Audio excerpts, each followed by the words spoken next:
¿Está dónde está? ¿Está dónde está? Perfecto. Sí.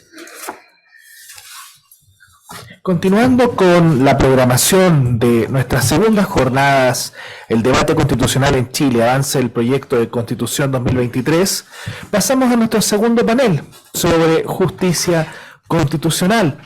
Daremos paso a la palabra a la profesora Francisca Pou Jiménez, licenciada en Derecho por la Universidad Pompeu Fabra y doctora y maestra en Derecho por la Universidad de Yale, profesora en tiempo completo del Departamento de Derecho del Instituto Tecnológico Autónomo de México.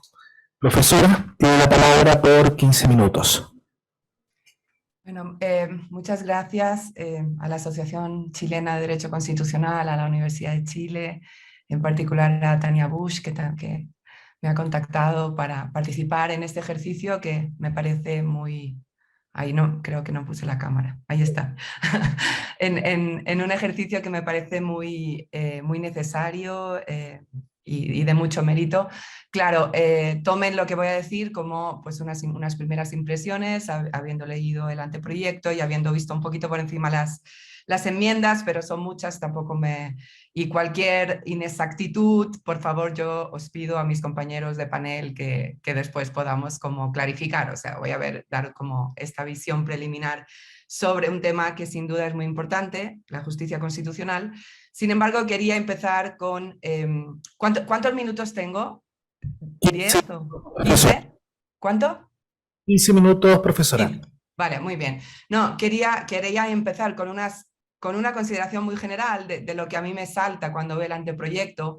Bueno, yo creo que claramente, ¿no? el anteproyecto refleja una visión muy acotada de la judicatura, o sea, como han cuidado con acotar muchísimo lo que va a hacer el Poder Judicial, tanto los jueces ordinarios como la Corte Constitucional.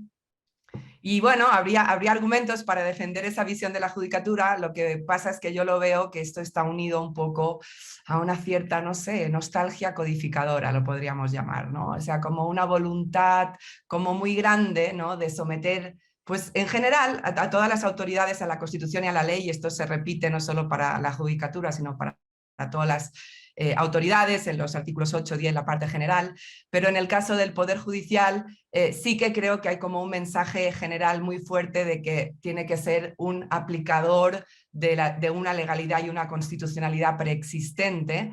Y bueno, en algún sentido me parece que refleja, ya sé que hay muchas negociaciones y muchas cosas que tienen que quedar entre medio, el proceso político chileno es complejo, pero me parece que refleja un poco este constitucionalismo no sé, que no está tan alineado con el constitucionalismo de los derechos, que ha sido el contemporáneo y demás. Hay algunas cosas del principio que me parecen interesantes para pensar qué impacto tienen en la justicia constitucional. El artículo 23 dice que los derechos solo pueden tener los límites que sean razonables y justificables en una sociedad democrática. Bueno, me parece bien, esto apela a la cláusula de limitación de derechos en el Convenio Europeo de Derechos Humanos, lo de la sociedad democrática tiene un indudable pedigrí. También no me parece mal que se apele a la razonabilidad, pero también es demostrativo del rol de la judicatura que diga razonabilidad y no proporcionalidad, claro, porque eso, digamos, es un mensaje de mayor deferencia. Y también me parece muy significativo que se añada en el artículo 23.3 que los derechos no pueden ser afectados en su esencia, porque la tradición constitucional chilena se ha mostrado más apegada a la teoría del contenido esencial que otras. Bueno, del artículo 24 y 25 me parece que se debe haber hablado mucho en el panel anterior. Yo la verdad esta previsión de que del artículo 25 de que los jueces en ningún caso podrán definir o diseñar políticas públicas. El problema es cómo se va a usar eso, ¿no? Porque evidentemente las políticas públicas desarrollan los derechos como desarrollan los deberes, como desarrollan cualquier tipo de previsión constitucional, y esto que además he visto que en las enmiendas se quiere volver todavía más restrictivo para los jueces, la verdad es que no, me parece que es como incompatible con la independencia, que también se valora mucho, y con, bueno, ahí están todos esos otros principios rectores en el artículo 154, que aquí los pongo, que también demuestran como esta voluntad de eso, de dejar muy claro cuáles son los parámetros, ¿no? Independencia, imparcialidad, inexcusabilidad, imperio, responsabilidad. Pero bueno, entonces tampoco después se puede como acotar el desempeño de la judicatura de una manera que tampoco los pueda hacer realidad, ¿no? La plena independencia y demás. También me parece muy demostrativo de la visión restrictiva de la judicatura en constitucional el artículo 169, cuando dice que la Corte Constitucional solo va a poder declarar inconstitucional un precepto legal declarado inaplicable si todas las interpretaciones posibles son inconstitucionales. Sí, o sea, sí, eso es digamos, es un mandato de interpretación conforme al límite de lo que sea posible. Y bueno, eso en el derecho comparado pues es un debate interesante, ¿no? Porque a veces si tú tienes riesgo de muchas interpretaciones inconstitucionales de esa norma a nivel de autoridades o a nivel de jurisdicción ordinaria, vale la pena declararla inconstitucional. No parece que tenga tanto sentido la deferencia a los poderes mayoritarios cuando gran parte de esas interpretaciones pueden ser inconstitucionales, aunque haya una que de pronto podría no serlo, ¿no? Y después hay este precepto interesante en el 170, que es como una gota de jurisdicción constitucional dialógica, que es el hecho de que cuando una cuestión de inconstitucionalidad acaba en declaración de inconstitucionalidad general, el Congreso tiene 90 días antes de que se publique la sentencia para subsanar. Bueno, es interesante en el sentido de propiciar esto no me parece bastante en línea con resolutivos dialógicos que se ha mostrado útil que a veces los tribunales constitucionales hagan, ¿no?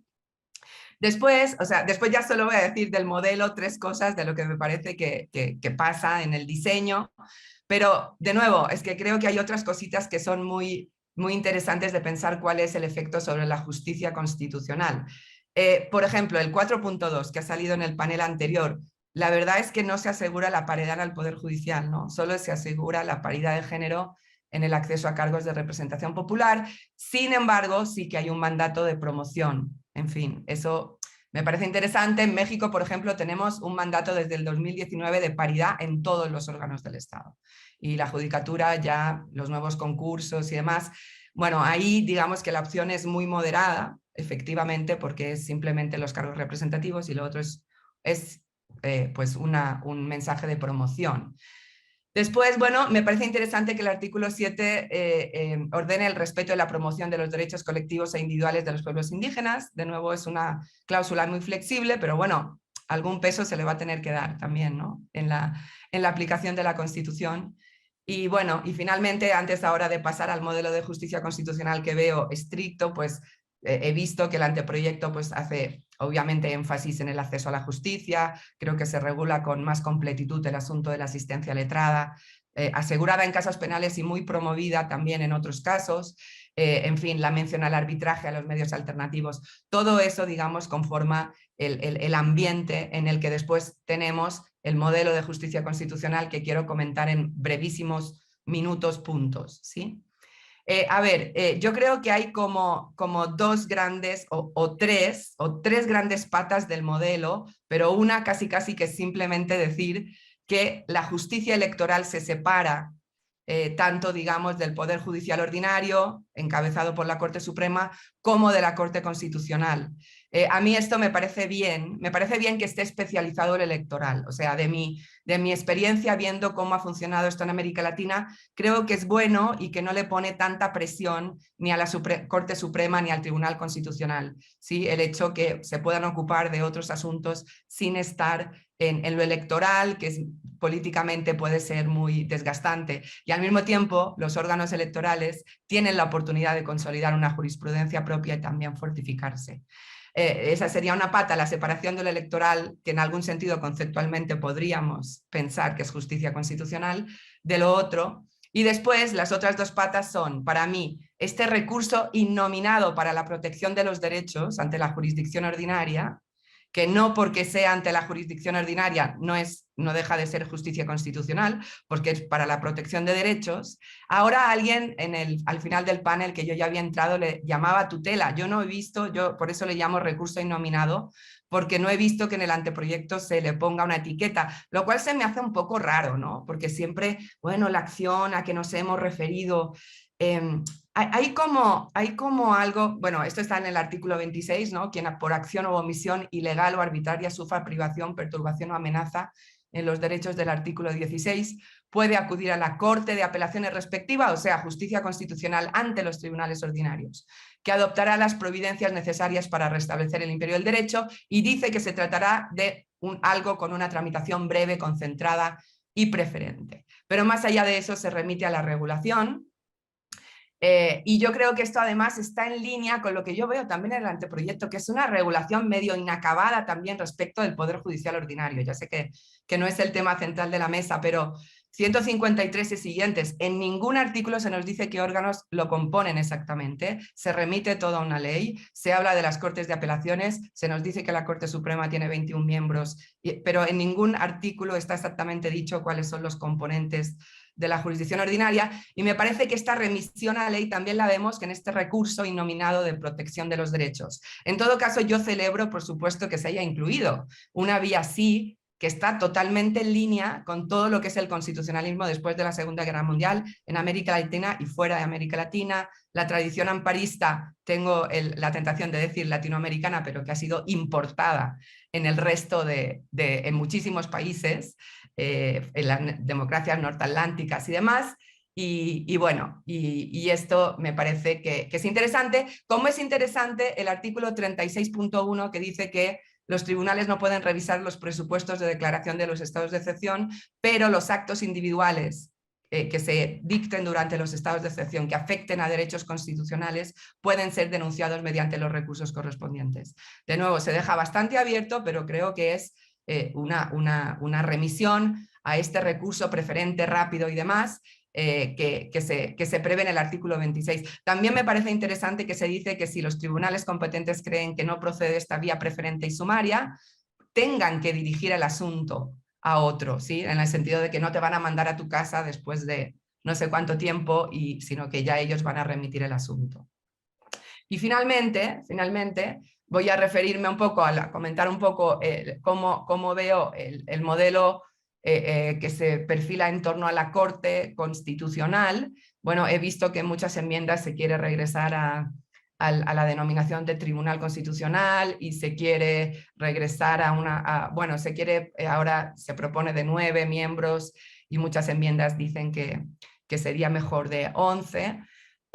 Pero bueno, yo en términos generales me parece que es, de nuevo, como ya pasaba en Chile, ¿no? Es una Corte Constitucional que le vemos la influencia del modelo kelseniano puro, ¿no? Abstracto, digamos, en una tierra, porque América Latina es la tierra de la justicia constitucional mixta, ¿sí? Híbrida, en la mayor parte de países hay control difuso. En México también tenemos control semidifuso o semiconcentrado mediante el amparo, que no es control difuso en México, y después están las vías abstractas y concentradas. Y yo aquí veo un modelo de justicia constitucional en cuanto a la pata de la Corte mucho más cercana a los modelos, digamos, europeos abstractos con legitimación limitada, ¿vale? Entonces, bueno, a ver, 2 puntos sobre nombramiento y las competencias, y con eso me voy a callar para que ya mis compañeros le entren, me corrijan si leí algo mal y podamos discutir. El sistema de nombramiento no me parece tan imaginativo, o sea, es bastante clásico, con la diferencia de que veo que se propone que la Corte Suprema proponga 5 candidatos previo concurso público de antecedentes. Creo que ahí sí que puede servir como para ciudadanizar un poco, sobre todo si se hace un sistema de autopostulación ante la Corte Suprema, ¿no? Que luego pueda hacer esta primera selección. Y después el presidente escoge a 2 y finalmente el Senado selecciona por 3/5, y si no funciona se vuelve a hacer otra ronda. En donde pues, la Corte Suprema incorpora 2 opciones nuevas. En fin, me parece correcto sin que se mueva, digamos, de un modelo bastante clásico de nombramiento de jueces y juezas constitucionales. También me parece clásico todo lo que veo en cuanto a organización interna, que no se dice demasiado, se remite a ley, ¿no? Simplemente el presidente o presidenta no integra sala, Después dicen, se puede integrar si faltan integrantes. Esto es un poco ambiguo, ¿no? ¿Qué significa que faltan integrantes? ¿No? Que salen al baño y no sé, o no lo leí bien o me parece que queda un poco indeterminado. Y después, en cuanto a las competencias, yo veo 4 grandes áreas de competencia de la Corte Constitucional en el anteproyecto.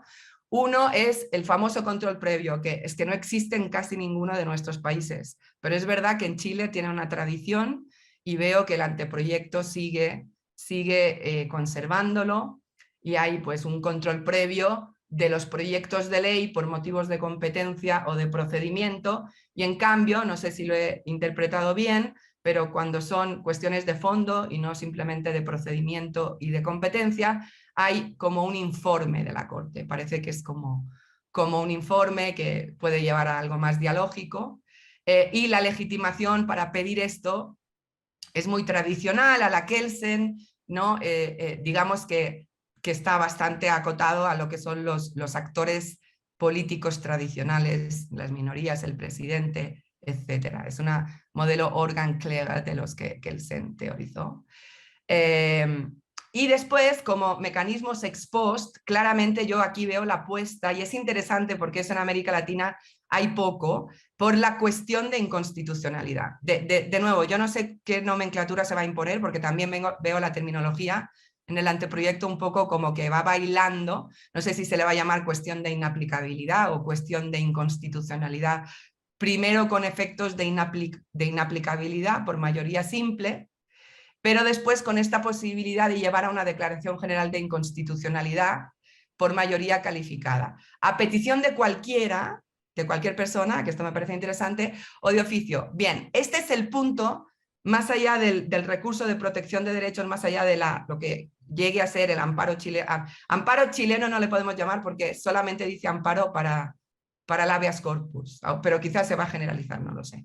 Pero en fin, me parece interesante que aquí se adopta una cosa que también existe en Europa, en los modelos mixtos, más kelsenianos que desconcentrados, pero que claro que te descentraliza un poco el control, aunque sea a efectos de inaplicación en un principio, porque te permite que en los casos concretos, o bien las partes o bien el tribunal eleven la cuestión sobre constitucionalidad de la ley a la Corte Constitucional.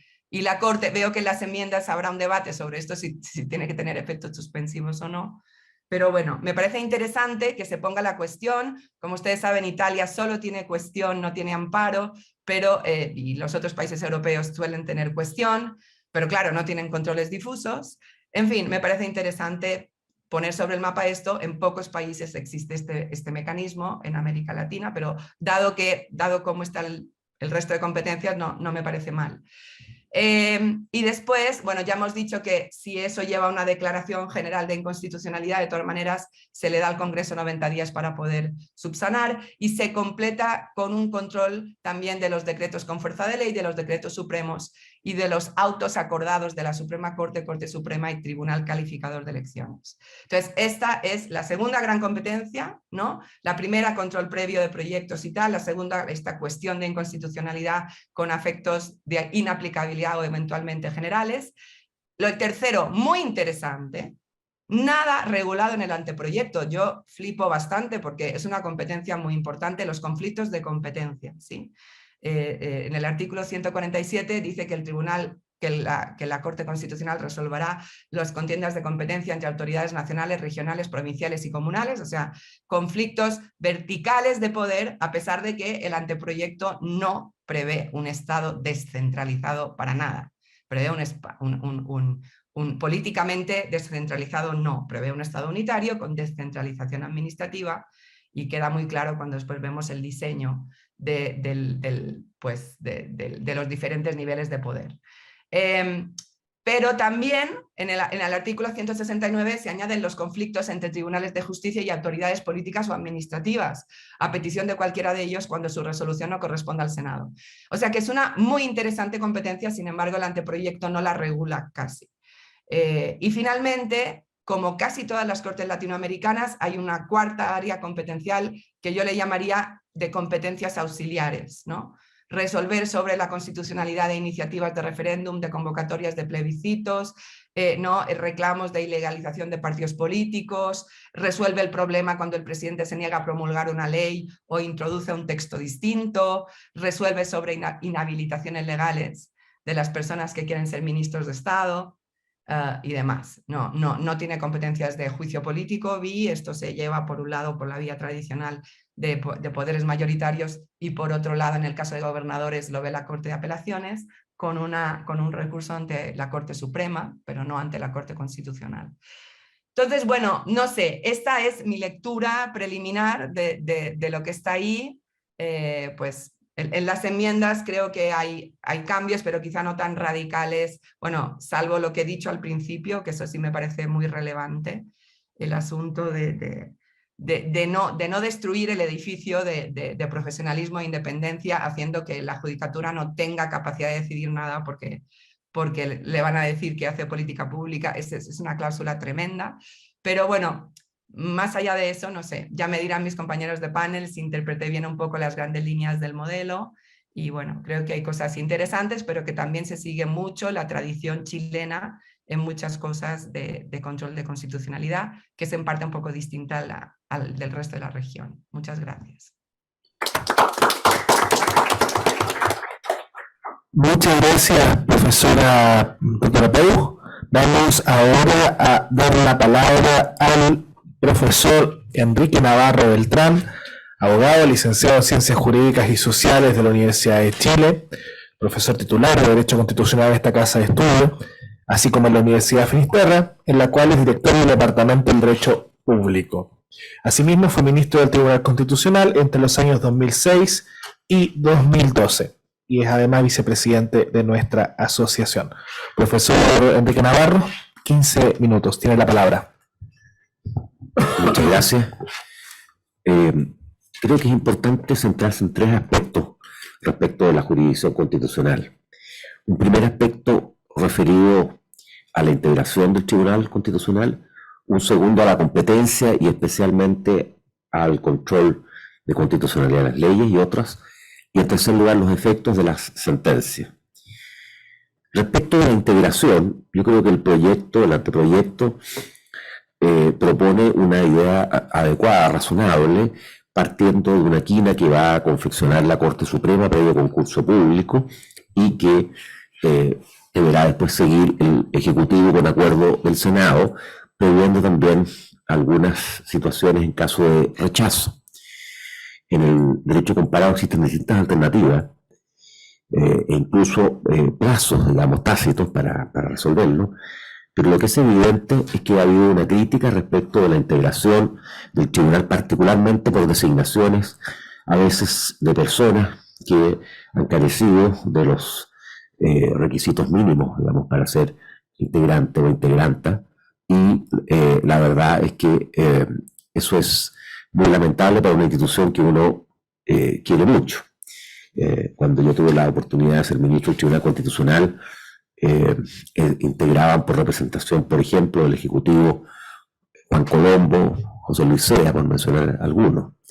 Creo que los poderes colegisladores también muchas veces han tomado decisiones muy reflexivas en las propuestas, y eso se ha visto incluso paradójicamente en las circunstancias que también hayan efectuado asignaciones que no concurrieron con el quórum necesario y han sido desechadas. Sabemos que hay dos asignaciones que todavía se encuentran pendientes en la Cámara de Diputados con acuerdo del Senado y han fracasado ya 2 veces.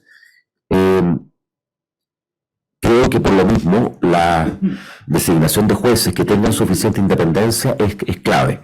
El deber de ingratitud, la circunstancia que el juez tenga no sea reelecto, en fin, hay varios elementos que creo que se pueden establecer para asegurar precisamente la debida independencia, porque también puedo yo designar personas que aparentemente cumplen con los requisitos, pero que son jueces partisanos también, y eso es muy lamentable, digamos, para el perfeccionamiento del Estado de Derecho. En segundo lugar, respecto de las características del control constitucional, En primer lugar, como se señalaba hace un instante por nuestra colega, el Tribunal Constitucional surge en 1970 para resolver los conflictos de leyes, pero en los casos de control facultativo, o sea, con requerimientos del Ejecutivo, y en ese momento era un tercio del Congreso. Y hubo varios casos que llegaron al Tribunal Constitucional que presidía en aquel entonces Enrique Silva Sima. La reforma, la Constitución del 80 le agrega a las leyes orgánicas, que es un tema muy debatido y que ahora se eliminaría. Pero el punto neurálgico parece estar respecto del control previo y su alcance. El control previo se circunscribe, como se ha señalado, a un control procedimental o formal, también en materia de iniciativa exclusiva, aunque solo curiosamente ahí se le da legitimación al Congreso, no al Ejecutivo. Me llamó la atención porque la gran cantidad de los temas, digamos, de iniciativa han sido precisamente por incumplimiento en la tramitación en el Congreso, no respetando los equilibrios, las competencias tasadas que tiene el Ejecutivo con el Congreso. Y por otra parte, ¿cuál es el alcance que puede tener ese control? Si es puramente, como decíamos, procedimental, formal, o si tiene mayor pertinencia. La verdad que en la doctrina comparada, incluso el propio Kelsen, cuando habla de control formal, señala que este control formal es muy amplio porque incluye cualquier mecanismo que suponga aprobar el texto de un modo distinto a lo que establece el ordenamiento constitucional. Pero sí es sabido que en este caso se quiso acotar la competencia a los vicios procedimentales o vicios de forma, y eso es un tema que también resulta relevante, pero reitero, cómo lo interprete, digamos, la jurisdicción. Ahora, respecto de la facultad informativa que se mencionó, me parece que un tribunal no puede tener potestades informativas como la que se le otorgaría al Tribunal Constitucional. La Corte Suprema se le mantiene, por ejemplo, la facultad para emitir opiniones en los proyectos en donde se otorgan competencias. A los jueces se mantiene. Hay estudios sobre eso y podríamos ver qué utilidad ha tenido práctica en algunos casos, digamos. No ha sido muy eficaz. Pero no creo que el Tribunal Constitucional tenga que ser un tribunal de informativo de consulta para pronunciar sobre otro tipo de vicios. Creo que eso va a ser bastante poco utilizada, y además sería una sentencia prácticamente de papel. En cuanto al control a posteriori, en la acción de inaplicabilidad y inconstitucionalidad, me parece que está bien construida la idea de modificar la integración además en número impar y eliminar el voto dirimente del presidente. La acción de inaplicabilidad también va a tener una regulación propia, y el vínculo con la acción de inconstitucionalidad está también, me parece que bien establecido, teniendo así presente que el quórum, digamos, hoy día, como sabemos, de 4/5, de 8 de 10. Acá se propone un quórum de 2/3, o sea, sería 6 de 9. Creo que es mejor, digamos, obviamente, que 4/5, pero igual es un quórum bastante relevante. De hecho, en las 7 inconstitucionalidades que se han adoptado, en algunos casos incluso no ha habido ni unanimidad, o han sido justo por los 4/5, por 8 de 10. Pero creo que es una institución que se debe perfeccionar y que debe funcionar bien. Ahora, el rol que en algunos casos se permita que después el Congreso resuelva ese vacío, digamos, por así decirlo, normativo, creo que también es complejo. Y hemos visto situaciones en las que el Congreso Nacional no ha respondido oportunamente, los colegisladores. Piensen ustedes el solo ejemplo de la tabla de factores, ¿no es cierto?, del año 2010, de la sentencia del Tribunal Constitucional del 6 de agosto, ha significado más de ya 13 años de que no ha habido una solución legislativa adecuada para un tema que precisamente surgió como consecuencia de una acción de inconstitucionalidad. Y por último, respecto a los otros casos de atribuciones que el tribunal tiene, me parece que son adecuados. La declaración de inconstitucionalidad de partidos y movimientos fue un tema que incluso hace algunos años varios profesores propusimos eliminarla del anteproyecto, que está inspirado de alguna manera en el modelo alemán. Pero creo que las contiendas de competencia deberían ser en general todas de atribución de la Judicatura Constitucional. No me parece adecuado que el Senado mantenga las contiendas entre tribunales superiores y la autoridad político-administrativa. Y la remoción de los parlamentarios ahora se le entregaría a los tribunales electorales, digamos. Creo que no es una mala idea. En todo caso, los 3 casos que también se han presentado ante el Tribunal Constitucional han sido desechados, y dos por lo menos de manera unánime. Por último, respecto del efecto de la sentencia, en tercer lugar, la sentencia, obviamente, si es una sentencia de inaplicabilidad acogida, tendría que tener un efecto inhibitorio, como ha dicho la doctrina, en la circunstancia que el juez de la causa no la considera al resolver el asunto, sea el asunto principal o alguno de los asuntos que tenga que resolver. Me parece que está enfatizada con mayor claridad el punto, aunque podría todavía precisarse con mayor claridad si es desestimatoria o estimatoria. Pero precisamente, como sabemos, han habido ciertos casos en los cuales ha habido dudas o conflictos de interpretación respecto de decisiones que también ha emitido el Tribunal Constitucional. Y en ese sentido también, tomando lo que se explicitaba también en la anterior exposición, cuando el Tribunal Constitucional, por ejemplo, dice que interpretar una norma de tal forma puede producir efectos no contrarios a la Constitución o al revés, digamos, en estas sentencias interpretativas, digamos, también a veces se corren riesgos de torcer el propósito de los mecanismos de interpretación constitucional. Entonces creo que habría que analizarlo con atención. Finalmente, la acción de inconstitucionalidad de las leyes, como decíamos, se establece con mayor precisión el quórum, y en cuanto a los efectos hay una serie de vínculos que me parece que son relevantes. Creo que se perfecciona adecuadamente en general la jurisdicción constitucional, de manera también considerar la experiencia constitucional chilena en más de 50 años y también la experiencia comparada y teniendo las particularidades del caso. Esto, como se planteaba en la mesa anterior, ¿no es cierto?, el presidencialismo, semipresidencialismo, parlamentarismo, hay una tradición muy fuerte en Chile, y yo creo que también es muy relevante considerar la experiencia que ha tenido la justicia constitucional en Chile y también en el derecho comparado.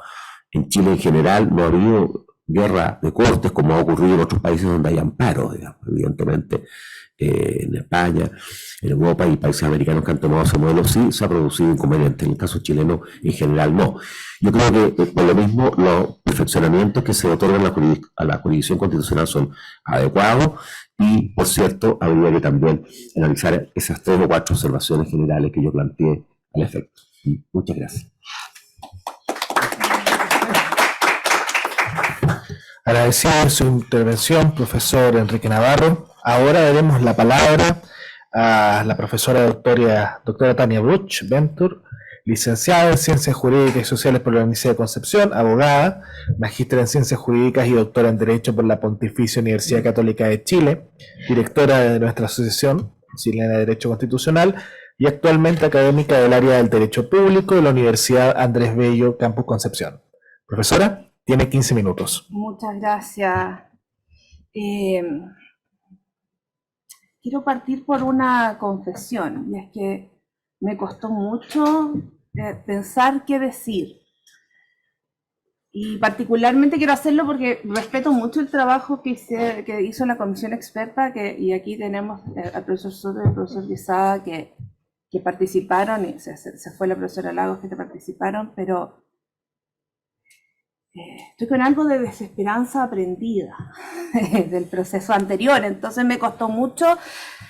Quedé como un poco mal el año pasado, porque yo tenía con muchas cosas pensadas sobre lo que yo veía como problemas de la inaplicabilidad o de pequeñas o detalles de la institución, que finalmente, bueno, me los guardé. Me guardé ese trabajo, entonces quizás me llamó la atención lo que dijo el profesor Martínez Dalmau, quise hacer una mirada más comprensiva, quizás pensando la discusión constitucional chilena en procesos constituyentes o constitucionales o en fases de un gran proceso. Ya yo les podría decir que esto es para tener una mirada más amplia, pero también es como previendo que estas reflexiones no tenga que guardármelas como tuve que hacer el año pasado. Entonces, bueno, empecé a mirar, en realidad le decimos justicia constitucional, pero como bien advertía la profesora Pou, en realidad nosotros hablamos de justicia constitucional, pero estamos hablando del tribunal o corte constitucional, ¿ya? Quedando fuera esos otros elementos a los que no me voy a referir. Entonces pensé que los tres procesos nos iban a permitir identificar lo que estoy pensando como las persistencias o los problemas porfiados de la jurisdicción constitucional, no sé si le podemos decir concentrada, pero que en nuestro modelo kelseniano, nuestra institución que sigue el modelo constitucional. Y quisiera identificar cuáles son los problemas más relevantes, estos problemas porfiados, ¿no? Cómo han sido abordados en los distintos intentos por solucionar nuestro problema constitucional, y si es que las enmiendas presentadas a este anteproyecto nos permiten pensar que se van a resolver de mejor manera, o por el resto o por el contrario nos permiten ser más pesimistas. Lo primero que habría que decir es que una cuestión que me llama la atención de haber hecho el análisis más extenso entre el proyecto de Bachelet, proyecto 2022, el anteproyecto y las enmiendas, es que hay una similitud, ¿ah? Incluso en el proyecto de Constitución de 2022, que se excedió en creatividad, aquí me parece que fue muy, muy conservador, ¿ah? Mantuvo la estructura, mantuvo las atribuciones, y para mí no hay una tradición. Pese a que la institución del Tribunal Constitucional no es tan antigua en Chile, el enraizamiento de esa forma de entenderlo está muy consolidado. Y esto es particularmente curioso cuando nosotros observamos que tenemos un Tribunal Constitucional que ha sido severamente criticado. Y además es más curioso cuando nosotros oímos en el pasado reciente algunas propuestas de modificación que eran radicalmente innovadoras, ¿no? ¿Cuáles son estos problemas persistentes que he identificado y con qué instituciones se relacionan? Primero, la objeción contramayoritaria y la politización de la justicia constitucional.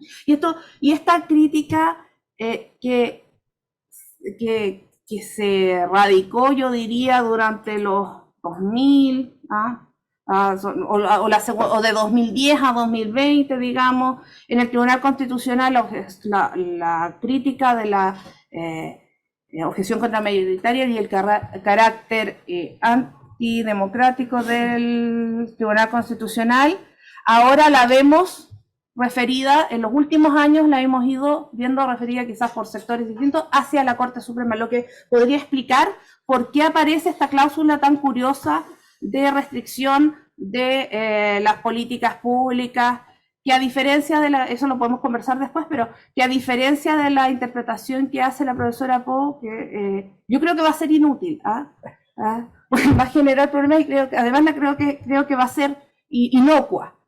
Pero explica el contexto. Entonces, tenemos una justicia constitucional que, respecto del Tribunal Constitucional, ha sido muy criticada, sobre todo desde sectores de izquierda, y hoy día la parte de la justicia constitucional que está radicada en los tribunales superiores de justicia está siendo criticada por la misma razón, pero desde sectores de derecha. Y eso explica el tono, ¿no? Me encantó la expresión de nostalgia codificadora de la profesora. Se lo voy a robar con la cita pertinente. Esto se relaciona con otra crítica, ¿no? Y que son las hipertrofias de las atribuciones del Tribunal Constitucional chileno. Con especial énfasis, y por el tiempo en esto me voy a concentrar, en el problema del control preventivo sustantivo, que es un problema persistente. Del control preventivo en general, pero particularmente del control preventivo sustantivo. También relacionada con la crítica A, la crítica al sistema de integración y nombramiento opaco, al que hacía referencia aquí Enrique Navarro, requisitos de integración laxos y nombramientos cuestionados por la deficiente idoneidad técnica, que todo esto también impacta, ¿cierto?, en las críticas de la politización.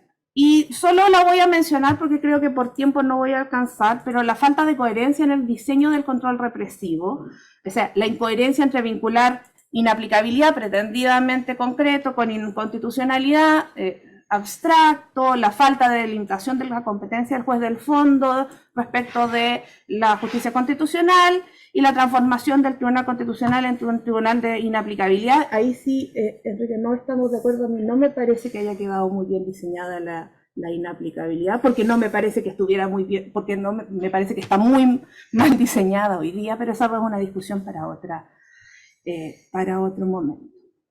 Entonces, respecto del control preventivo, antes de eso, y esta tradición de esta persistencia, o sea, esta como enraizamiento, consolidación de lo que tenemos, llama mucho la atención en la denominación del órgano, ¿no?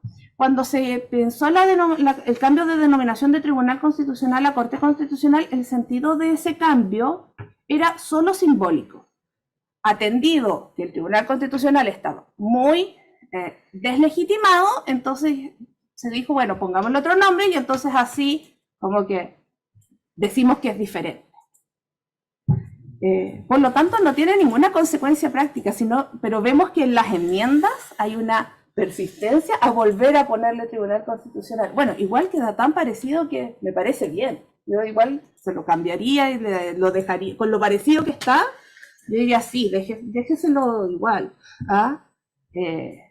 Pero llama la atención. Entonces, una primera cuestión que diría es que en los tres proyectos, estoy hablando de Bachelet 2022, anteproyecto 2023, yo tuve la tentación de poner además las propuestas de la Comisión de Estudios del Tribunal Constitucional, es la que tanto el profesor Gastón Gómez como Enrique Navarro participaron, pero no era un proyecto de constitución, pese que me parece que era interesante considerarlo también como de las soluciones que se han presentado. Y en estos hay una definición del órgano donde llama la atención que en el proyecto 2022 y 2023 se insiste en que es autónomo y técnico. ¿Y por qué? Precisamente en respuesta al problema de la objeción ultramayoritaria, ¿cierto? Hay otras respuestas que no tienen una lógica necesariamente de formalismo, sino que tienen la lógica de responder, y es que en el proyecto 2022 se incorporan principios de interpretación de autorrestricción de la justicia constitucional como una forma de hacer frente a esta objeción, que luego se rechaza, se intentó, entiendo, pero o sea, no se rechaza, sino que no se recoge expresamente en el anteproyecto, pero sí aparece en la regulación de la inaplicabilidad, y un poco más tímida, pero tiene sentido. Voy a referirme a dos elementos solamente por una cuestión de tiempo: el sistema de integración y el sistema y el control sustantivo, entendiendo que son las dos instituciones que todos los proyectos tratan de modificar y que tienen que ver, o que son clave en estos problemas persistentes. La integración, son 10, 11, 9, pero se va a aumentar a 11. También me parece bien la enmienda de aumentarlo a 11, nunca entendí por qué le habían puesto 9, sobre todo considerando la recarga de trabajo que tiene el tribunal. El sistema de nombramiento es lo que cambia. Fíjense que en el proyecto de Michelle Bachelet también inicia la Corte Suprema, que formaba una terna donde el presidente de la República propone una a las dos cámaras del Congreso. Es bastante similar a lo del anteproyecto. En el proyecto 2022 era bastante similar a lo que tenemos hoy. Eso es bien llamativo, que en lo que menos innovó el proyecto de Constitución 2022 fue en el sistema de nombramiento. ni siquiera incorporando las audiencias públicas, que sí estaban en el proyecto de Bachelet y también están en el anteproyecto, lo que es una nota positiva desde mi punto de vista. La única diferencia es que, como eran 11, la Corte Suprema, en vez de elegir 3, bueno, ya no era la Corte Suprema, sino que el Consejo de la Justicia elegía 4, pero más o menos era la misma lógica. Entonces vemos que tenemos un problema persistente, pero no tenemos mucha innovación. Ahora, respecto de esto, yo quiero manifestar que a mí no me parece muy buena idea el sistema del anteproyecto de expertos, ¿no? Porque ya se explicó aquí, así que no me ahorra el problema, pero esta idea de iniciar el proceso con la Corte Suprema parte de una premisa. Y la premisa es que la Corte Suprema sería menos política y que privilegiaría los elementos técnicos al elegir entre los candidatos o candidatas. Efectivamente, yo creo que la Corte Suprema ha hecho un esfuerzo importante entiendo desde dónde viene, ha sido más transparente la Corte Suprema en sus procedimientos y sus nombramientos han sido o habían sido mejores técnicamente que los realizados por otros órganos del Estado. Sin embargo, creo que lo que vimos ayer pone en entredicho, esto es incómodo porque no es un cuestionamiento a la persona, y en esto quiero ser muy expresa, no es un cuestionamiento a la persona electa, pero si los requisitos son haberse destacado en la vida pública, profesional o universitaria, creo que el concurso público que resolvió ayer la Corte Suprema no da cuenta de eso, del cumplimiento de esos requisitos, y no dice jurisdiccional y no decía jurisdiccional porque el espíritu de la reforma de 2005 es que las personas que integraban el Poder Judicial no se presentaran. Si bien no había ningún requisito que lo excluya, siempre se entendió así. Y quiero insistir que no es una crítica a la persona escogida. Entonces me parece que, primero, la premisa de que el criterio técnico es el que privilegia a la Corte Suprema, que a mí nunca me convenció, pero ahora creo que te queda más claro que no convence. Y luego hay otro problema, ¿no? Y es que genera el que elige el pool de candidatos, el que elige el pool de candidatos elige todo. Al final elige todo, controla el proceso. Y resulta que como dijo respecto de otras situaciones el profesor, el decano Ruiz-Tagle, previamente, bueno, la judicatura no es evidentemente política, pero eso no quiere decir que no tenga otras orientaciones dentro y un riesgo de actuación corporativa que me temo, que son temores que hoy día se ven reforzados, ¿no? Entonces, esto se pone más complicado todavía cuando sabemos que además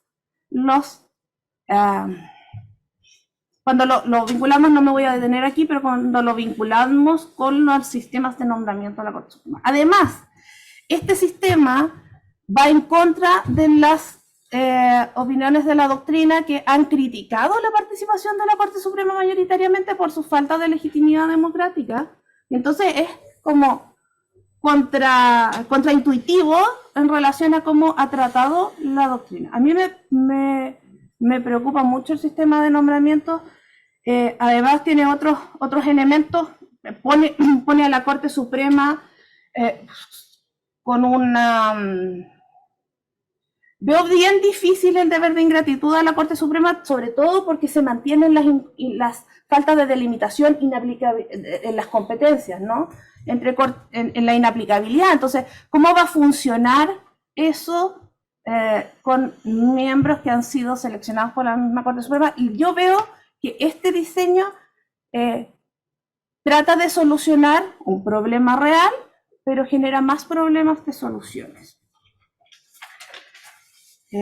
Respecto a los requisitos, la verdad es que se mantienen más o menos similares. No veo diferencias sustantivas en los proyectos. Y respecto de las atribuciones, y aquí solamente voy a hablar del control preventivo. No hay enmiendas importantes en materia de sistema de integración a todo esto, por eso no me las voy a saltar. Respecto de las atribuciones, bueno, el control preventivo obligatorio y facultativo, sustantivo, más que formal, ha sido una de las permanentes problemas o argumentos que se han presentado respecto de la crítica al Tribunal Constitucional y su mayor politización. Y todos los intentos de solución lo han advertido. Yo lo leí varias veces, pero no lo estudié en su oportunidad, así que por favor me corrigen, pero me llamó mucho la atención de que el proyecto de Bachelet, díganme si mantiene el control preventivo obligatorio, pero elimina el sustantivo, ¿no? Y eso era como contraintuitivo. Yo lo leí como varias veces. Era muy raro eso. Era muy raro. Pero elimina el facultativo y mantiene el control preventivo obligatorio. Pero elimina, ¿cierto?, el preventivo facultativo. O sea, ya tenemos que el control preventivo obligatorio, el control preventivo está abordado de una manera contraintuitiva en el proyecto Bachelet, el preventivo manteniéndolo, pero el proyecto 2022 y el anteproyecto 2023 lo elimina. Bueno, ahí después me podrán contar cuál es el argumento de por qué haber tomado esa decisión. Pensé en escribirle a Tomás Jordán, pero después dije, no, qué pato.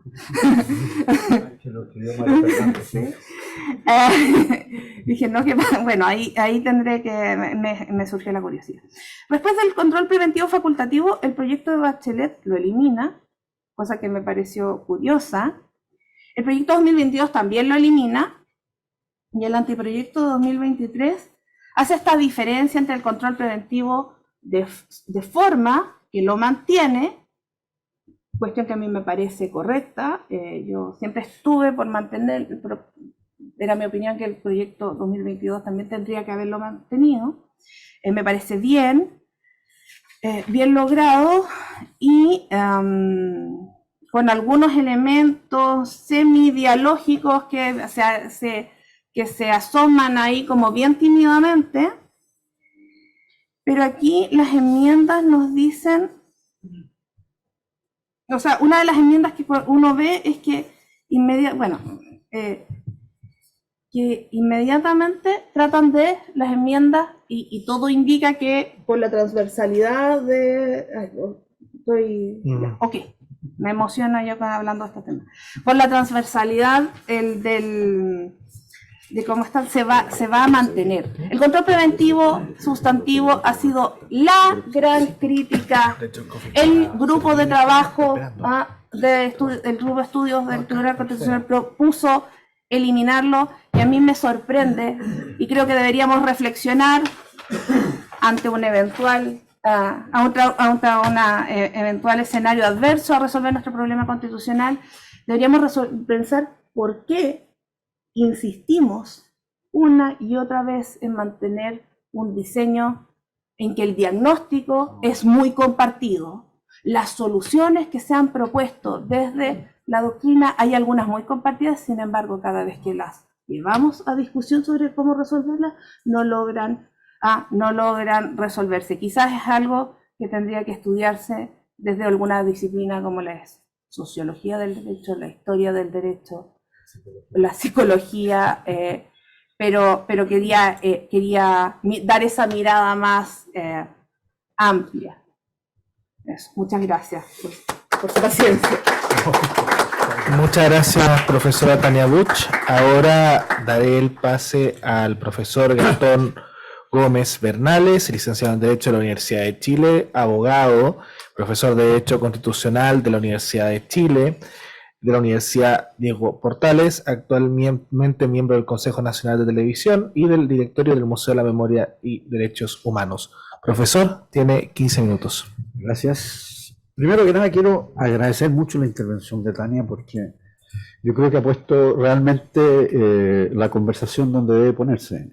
Yo creo que hay un diálogo constitucional sobre el problema de la jurisdicción constitucional, es decir, de las acciones constitucionales para la tutela de derechos fundamentales y también sobre el rol, funciones, características y posición del Tribunal Constitucional, que está abierto y que creo que va a seguir abierto porque me parece que la propuesta, como vamos a ver, introduce algunos cambios en algún sentido sustantivos y en otros impredecibles. Yo creo que vamos a tener entonces un diálogo académico fructífero, entretenido, y vamos a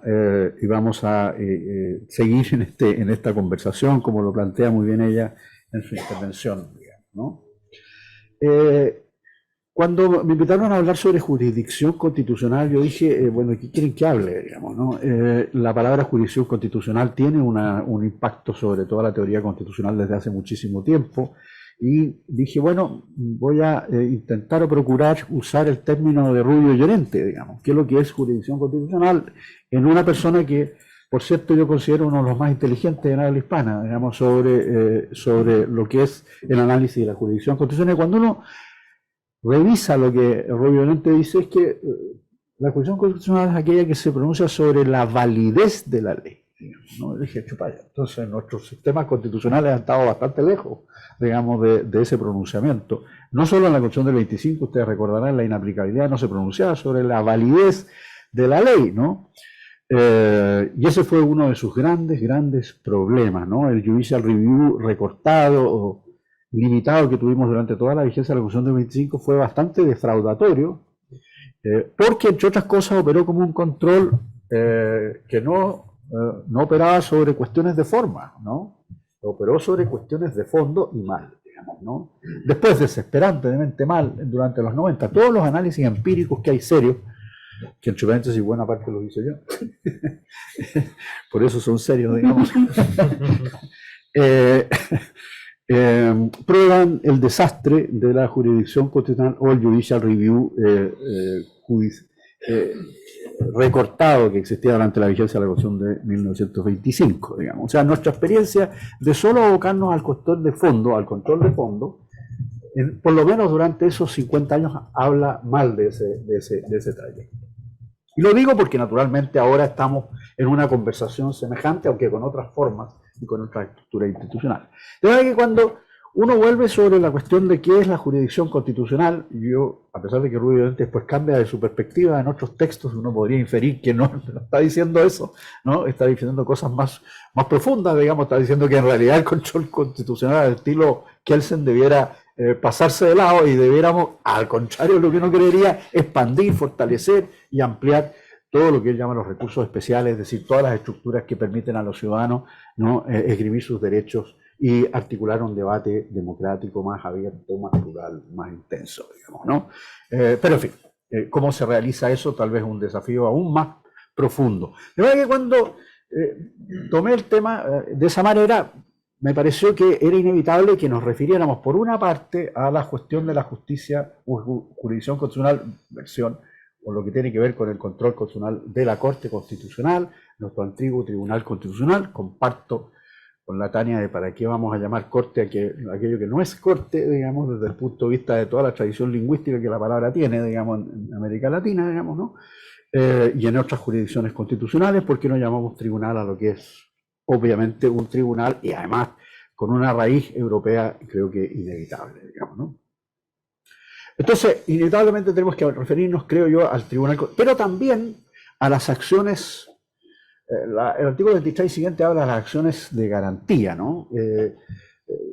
O de la garantía de los derechos, digamos, ¿no? Y ahí establece entre el 24, el 25 y el 26.1 y el 26.2 estos dos recursos de protección, ¿no? Uno por prestaciones sociales y el otro por, digámoslo así, como lo llama la Corte Suprema en su informe, la visión clásica, digamos, ¿no?, del recurso de protección, digamos, ¿no? No sé qué quiso decir con eso, digamos, no sé si tiene alguna prestancia al término, pero ese ve. Entonces creo que inevitablemente tenemos que entrar a estas dos cosas, y además porque, a diferencia de lo que nosotros creemos, hay vasos comunicantes entre una y otra. No solo tensiones, como guerras de cortes, como nos propuso Enrique, ¿no? O tensiones, como sugería la Tania, o en fin, conflictos. Hay vasos comunicantes muy intensos entre una y otra, que tienen que ver con el uso del recurso de inaplicabilidad, o vinculación con la acción de protección, ¿no? Y la posibilidad de que allí se expanda naturalmente el control constitucional, y el hecho inevitable hasta ahora es la experiencia que tenemos, que a través de la tercera sala estamos asistiendo a una especie o profundo judicial review a través de la acción de protección sin límites, digamos, ¿no? Sin contornos constitucionales, digamos, ¿no? Lo estamos viendo a propósito del derecho a la salud, digamos, ¿no? Con excesos verbales y jurídicos, digamos, notables, digamos, ¿no? Creo que con una evidencia de que el sistema de la sustitución, por decirlo finamente, como lo decía el otro día un profesor, la sustitución de la sentencia del Tribunal Constitucional por la sentencia de la tercera sala, digamos, ¿no? Fraguada en esta materia. Entonces, tenemos que repensar esto intensamente, y a mí me alegra mucho que haya una conciencia en el proyecto en esa dirección, digamos, ¿no? No sé si está bien resuelto, tengo mis temores, en algunos casos creo que no, y creo que estamos pavimentando un control constitucional encubierto y un creacionismo de parte del alto tribunal, ¿no? Y hay una falta de sofisticación, como veremos, en la intensidad de lo que debe ser un control de esa envergadura y de esa significación. Es decir, se ha trabajado muy poco en la propuesta en cuáles son las condiciones para que la Corte Suprema pudiera pronunciarse de fondo sobre cuestiones tan decisivas sobre las prestaciones sociales que se vinculan a las políticas públicas más importantes que el país puede, o algunas de las políticas públicas, porque ahí también creo que hay una diferencia, algunas de las políticas públicas más importantes que el país va a articular vía democráticamente. Entonces, ahí me parece que hay una falta de densidad, por ejemplo, falta de densidad procedimental, digamos, ¿no?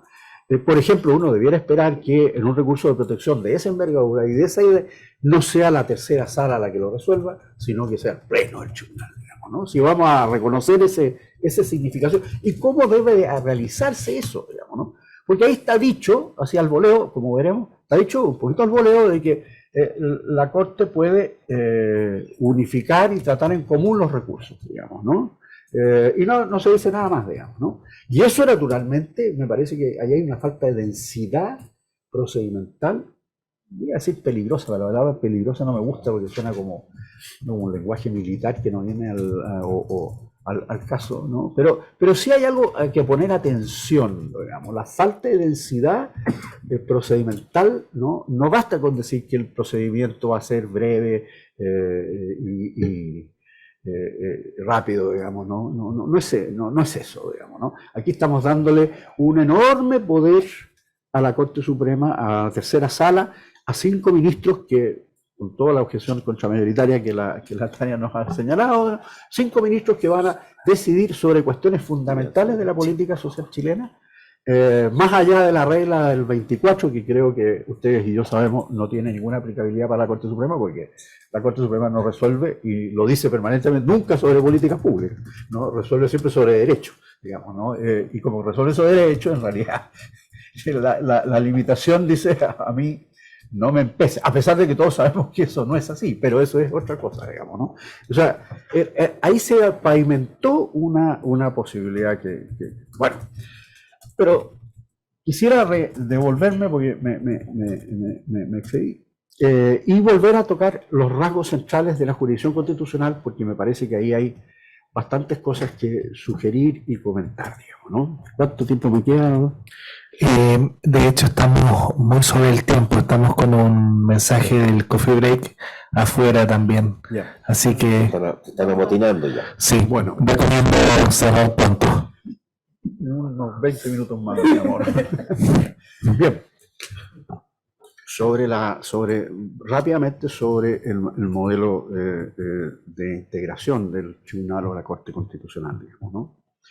Yo comparto las críticas de la Tania y la preocupación de la Tania. Yo quiero agregar algunas más, digamos, ¿no? Me parece que 9 ministros es una mala técnica porque en realidad si se trata de suprimir el control, el voto dirimente, en realidad eso habría bastado con derogar la regla del artículo 20 de la Ley Orgánica del Tribunal Constitucional que dice que el presidente va a tener el voto dirimente, digamos, ¿no? Y, por cierto, uno podría simplemente derogar esa regla y se acabó el problema. Y, obviamente, digamos, si no se alcanzan los quórum respectivos, la propuesta es rechazada, el caso es rechazado, además de que no hay, en rigor no hay problema alguno que solucionar técnicamente, y la rebaja de 9 me parece, no sé cómo se produjo, no la entiendo, digamos, ¿no? Y después, a propósito de los requisitos, sí, yo ahí no comparto con la Tania, la reconocida y comprobada. Y todos entendemos que las críticas que se ha hecho a las designaciones, todos comprendemos que la apertura de haberse destacado en la actividad jurisdiccional universitaria y profesional y pública es un concepto amplísimo, digamos, que sirve, que no ha resultado como un tamiz de control importante, y que las nominaciones han sido discutibles. Creo que todas, digamos, no solo las del presidente, digamos, ¿no? Ha sido discutible, pero más allá de eso, la reemplazo por reconocida y comprobada. Me parece que genera primero una tensión nueva, muy significativa. Yo imagino que la Corte Suprema emitirá en algún minuto alguna reglamentación fijando los estándares de cómo entender que algo es comprobadamente, porque otra cosa que sean los requisitos, digamos, ¿no? Que aquí la exigencia constitucional es comprobadamente. Eso yo creo que va a ser o sería materia muy interesante de determinar cómo se va a realizar. Y, por cierto, comparto la crítica de que la integración entregarle la totalidad del poder de designación, históricamente ha habido siempre esta tensión, pero entregarle la totalidad del poder es un riesgo muy fuerte, digamos, ¿no? Aquí no hay modelos perfectos de integración, digamos, ¿no? Todo lo que evidencia el derecho comparado es que hay modelos complejos, que algunos son más virtuosos que otros, que en general la integración de los tribunales se entrega a la profesión jurídica y a los académicos y a la profesión jurídica en su generalidad, ¿no? Y aquí se está confiando única y exclusivamente en la Corte Suprema y en la bondad de la Corte Suprema, y se olvida que las reglas definen, las reglas comienzan a determinar con anterioridad los comportamientos. Es decir, suponer que la Corte Suprema va a comportarse de la misma manera que se comporta hoy día en un modelo de integración distinto es una ingenuidad, ¿no? El efecto que vamos a tener va a ser una enorme politización de la Corte Suprema inversa, digamos. ¿Por qué? Porque va a haber una influencia importante de los actores y la Corte Suprema va a modificar naturalmente sus prácticas si tiene el rol, como creo que comparto, un rol tan decisivo en la integración, en la definición de la esquina, digamos, ¿no? Y si lo de hoy día, lo de ayer es verdad, digamos, entonces vamos a tener probablemente muchos ministros de la Corte Suprema y de los tribunales en el Tribunal Constitucional, y uno se pregunta seriamente, ¿queremos eso? ¿Eso es deseable? Y yo creo que no. Así lo digo, no creo que sea deseable. Por eso participé en la reforma en 2005 y con el profesor que ya se fue, que estaba aquí, Pancho Zúñiga, y trabajamos intensamente y se definió un marco que era una cierta lógica que me parece importante, digamos, ¿no? Creo que se rompe esa lógica y esto tiene impredecibles consecuencias para el sistema, ¿no? Y ya sobre la cuestión de fondo, sobre las funciones. Dame un minuto. Sobre la cuestión de fondo, digamos, ¿no? El reemplazo del control obligatorio, preventivo y obligatorio, no tengo ninguna duda, se eliminan las leyes orgánicas, en fin, todo eso es lógico. Ahora, la eliminación del control de las leyes interpretativas yo creo que no es tan técnicamente fácil como se viene propuesta, digamos, ¿no? Suprimir todo control de la ley orgánica, es cierto que la regla de la ley interpretativa, perdón, de la supresión de la ley interpretativa, es cierto que la ley interpretativa tiene el mismo quórum que la ley de reforma, que la reforma constitucional, 3/5, y por consiguiente ahí pareciera subsanarse el problema formal. Pero no es tan así en la medida en que la ley interpretativa opera con claro sentido retroactivo en nuestra tradición jurídica y abre compuertas para corregir de manera no formal y expresa la forma en que los órganos han ido interpretando la Constitución, y yo creo sin control eso puede ser una muy mala idea, digamos, ¿no? Sobre todo cuando uno atiende al artículo 91.4, que dice, y algo que aquí no hemos conversado, que clausura la totalidad de la revisión formal de acciones y de procedimientos respecto de vicios de forma que hayan tenido las leyes. Esa clausura es un cambio completamente a nuestra tradición. Eso es una clausura no peligrosa, es una bomba puesta en el medio del sistema constitucional, ¿no? Es una regla, nunca hemos tenido una regla de esa naturaleza, una regla peligrosísima, digamos, ¿no? A mí esa regla francamente me preocupa mucho, digamos, ¿no? Y sobre el control de fondo preventivo, no me gusta la fórmula de reemplazarlo simplemente por vicios de procedimiento y de competencia, y mucho menos que haya un control preventivo por mayoría respecto de la iniciativa exclusiva o la protección de la iniciativa exclusiva. Es decir, no se entiende por qué la iniciativa exclusiva es mayoría relativa y el control preventivo formal es 2/3.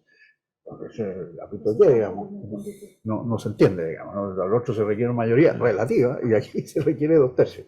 Y después las consultas, que yo creo, como dijo el profesor Correa en algún seminario que tuvimos, digamos, ¿no?